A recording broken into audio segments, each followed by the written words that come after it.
Do you guys remember the online shooter Wayfinder, where you had all of these different characters to choose from, known as Wayfinders, that you would play, unlock, and then you would find recipes and craft and unlock new weapons, things like that.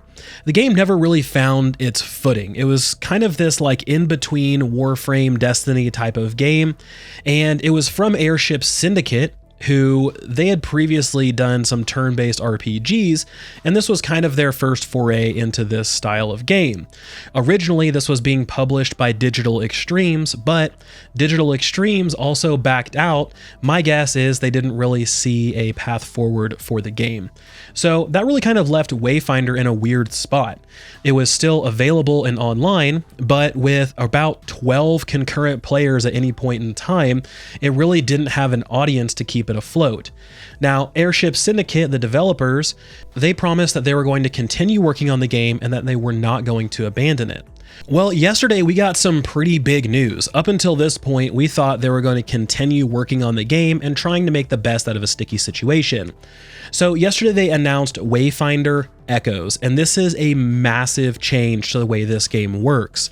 It's going to continue as a one-time paid game, so pay once, $25 US dollars, and you get the game. It's going to be single player offline, but you can also play with up to 3 other players, so it's going to be a co-op title. There's no longer going to be any sort of in-game monetization. There's not going to be a cash shop, any premium currency, anything like that. And it's going to be coming on June 11th to Steam. So let's talk about what exactly we're looking at here, because again, this is a pretty massive change to a game that I've been looking forward to. So Wayfinder's removing all online requirements and will be a single player game with optional 3-player co-op. No more queues, no login, no accounts, none of that stuff. You literally buy the game, log into the game, play the game. Now, obviously that comes with some questions such as your saves, things like that. Because this game will not be on a server, all of your saves will be local saves.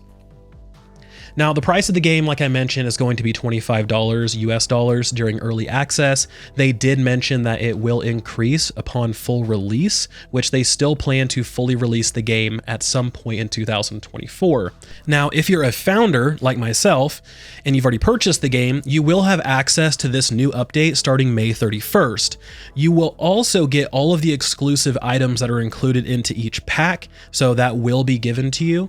Now, the founders packs will not be going back on sale, and if you did purchase any in-game rune silver, which was their premium currency, they're converting that into the new in-game currency that'll be used to acquire exclusive cosmetics. Now, outside of that, we do have some actual big gameplay changes to the way the actual game is going to function. And this is really a kind of big identity shift.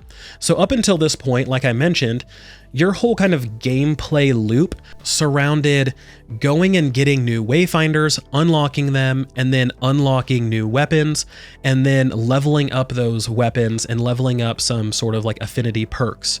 And it was a okay system. It didn't really have a lot of kind of like oomph behind it, and that's really the reason that I stopped playing, is because it wasn't rewarding for my time. At least in my opinion, it wasn't. So they're shifting more to an actual looter shooter, grindier type of game, which I think grindier in a good way. So some of the big changes that are going to be coming to the game is that all weapons are going to become randomized drops with various slots and stats. So again, you're going to see these drops that are actually going to be loot drops and give you a place to farm for god rolls. Now, armor is also going to have stats. Up until this point, it was purely cosmetic. These will also be collectible. There's thousands of cosmetics to find and unlock, and housing items to collect. They did remove the grind to get new characters. They eased the requirement of awakening characters. They increased housing item limits. They added 4 difficulties to choose from, and they're including a traditional RPG talent tree into your progression, which I'm very, very excited for, because again, what they had today just didn't feel good. It felt very hollow.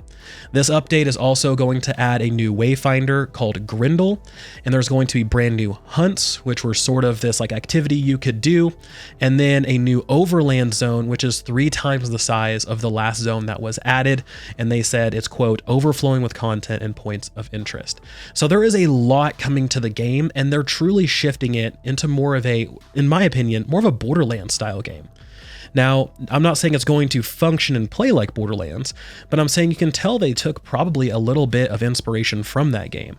These massive worlds, items to collect, obviously tons of loot, talent trees, like all of these different things that you can kind of go and do.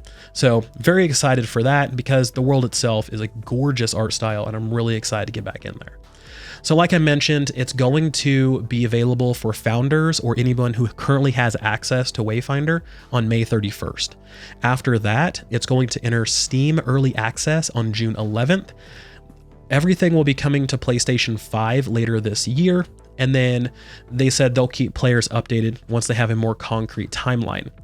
PlayStation 4 support will be discontinued, with all PS4 versions being upgraded to PS5 at no additional cost. Now, in the meantime, PS4 and PS5 players can continue to access and play the game as normal.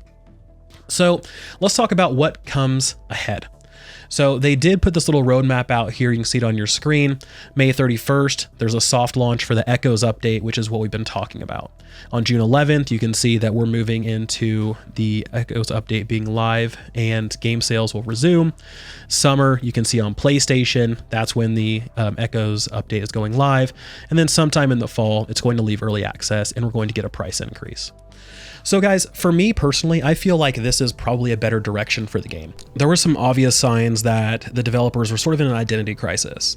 They really kind of wanted to emulate what Warframe had been able to do. You can obviously see that going through the publisher, obviously Digital Extremes, and then just the kind of gameplay loop that they had established, but there just really wasn't any sort of identity or oomph behind their actual gameplay loop. I love the world. I feel like it reminds me of WildStar.